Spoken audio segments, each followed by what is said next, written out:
What's going on YouTube? We do have another video for you. This is again a Green Barbarian video. I've actually been able to budget him a little bit more, so he's not quite as expensive, and I think he still performs just as well. In fact, a lot of the abilities that you were hard casting, you now cast just by attacking, so it's pretty hands-free. But why don't we go ahead and we'll get into the build and we'll do some maps, and I can kind of just give you a quick rundown of what those maps look like, and you can let me know what you think. Let's check it out.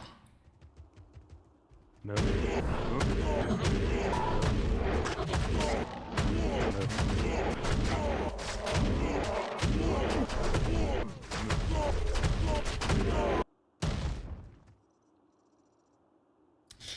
Alright, so as you can see, we are a shouting machine. Every time we leap, we're doing all sorts of shouts. So like I said, this is more ease of use. I think with this setup, you're not casting as many abilities. Really, the only thing you have to cast outside of your primary attack is, well, your primary attacks, if you consider leap and whirlwind, is your Grimoire Totem. Otherwise, your shouts are happening on their own. Your curses are happening on their own. You really just have to leap in, whirlwind around, and as soon as you see a dead body, you just cast your Grimoire Totem, and that's it. So it's pretty hands-free, it's pretty easy, pretty simple, and again, really won't break the bank. You know, obviously there's some expensive upgrades you can make, but you can get by without them. So let's go ahead and take a look at gear real fast. I'll show you everything quickly, because I know we've already been through the build basically, but some of the new pieces I'll show you. One of the first things is Unbending Will. Now this is not a very high damage weapon, I will say that to start, but what it does cast is Taunt on Striking. So this is really nice because, yes, it does give you combat skills, it does give you a lot of good benefits. Like, I mean, you look at that list, it's all the way down there. There's a lot of good stuff with this weapon, and it's really cheap. I mean, it costs a foul rune, or that's it. I mean, it's very cheap.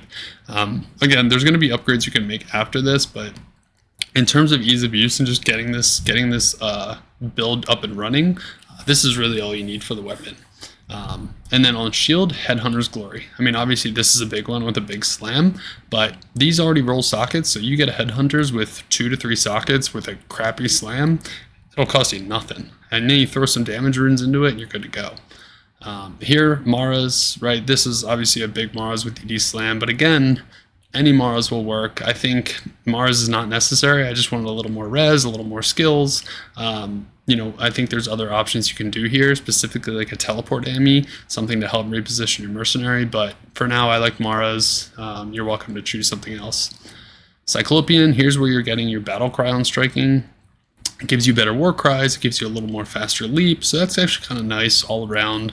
You can get one very, very cheap with a crappy slam. Even 2 sockets is probably going to be pretty cheap for you. You can throw some damage jewels into it. The usual Templar's Might, using Occultist for the reduced curse duration and the faster cast rate. Wisp, again, this is part of the pricey version, but you know, you can get away without your Wisp, but it's a good upgrade to have. String of Ears, another one I think you can mess around with. You can do a safety craft, you can do a Rax.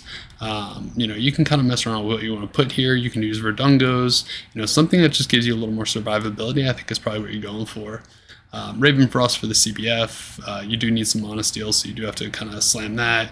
You know, you could potentially get a good dual leech ring or something like that as well. And then Tri-Res boots are a good bonus because, you know, you do need some resists there that you're not getting elsewhere. So, but again, you can throw some runes in your shield. You can even throw some P diamonds in your shield. Then you can kind of put whatever you want in your boots. So all of this is not going to break the bank.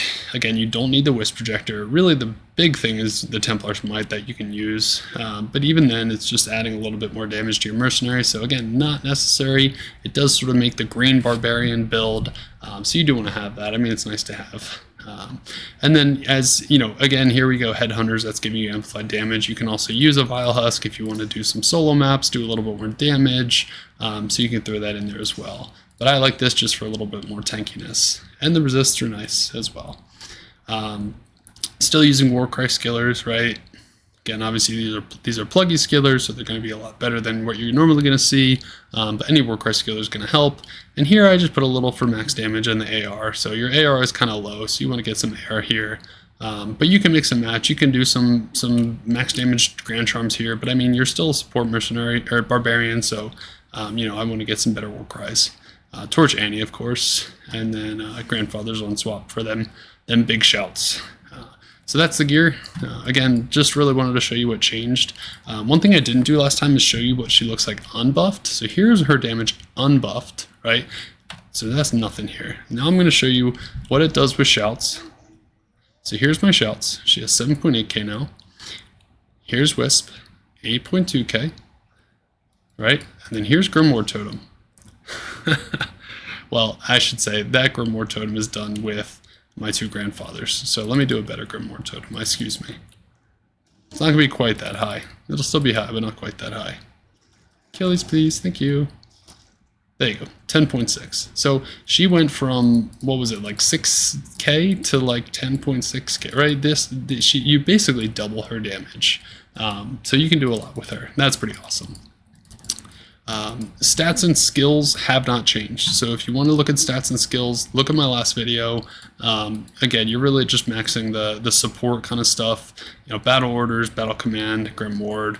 You're getting enough for leap and whirlwind, and then you're kind of just dumping into some general mastery. You can probably dump somewhere else, even if you want to do shout for some more defense. I max Iron Skin as well, just to get some more defensiveness, because again, you are going to be taunting a lot, so you want to make sure you actually can survive when you taunt all those mobs to you. So your group's going to love you, you're going to taunt all the time, you're going to battle cry all the time, and you're going to amp all the time. And I will say, battle cry, this is a 10% physical damage pierce, just like Decrepify. So if you're like, hey, you're losing on Decrepify, is it worth it? Yeah, you are battle crying. It's the same amount of physical pierce. The only thing you don't get is the nice slow that you get from Decrepify, but you are taunting nicely, which gives a lot more, like reduces defense and reduces the enemy's damage. So it's still pretty good, and I still like it. But again, this is a budget setup. You're welcome to try the things, change different things, but I think this is the the easiest way to get this build up and running. So anyway, let's get into a quick cal map. I can show you what that looks like. Going on my stash here. So you already got a little taste of it as you saw me jumping around.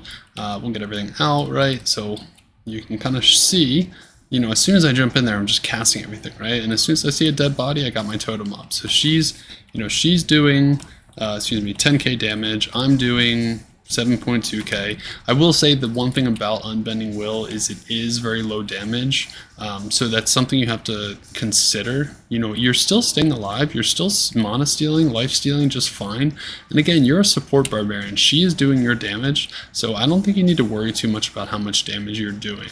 Again, you can always throw a nice Vile Husk in there to do a little bit more damage, but I don't think it's your primary concern here. I think your concern is just getting the taunt, getting the amplified damage, making sure that she's staying alive and you're able to, just support her best you can and keep your Grimoire up, while, again, making it easy for yourself and not having to cast a bunch of abilities. And, it just feels a lot better when you can just jump in, leap around, throw your Grimoire up, and get back to spinning, get back to leaping.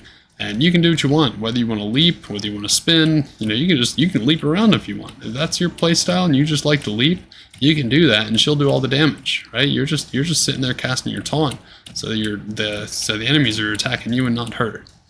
So you do what you want, right?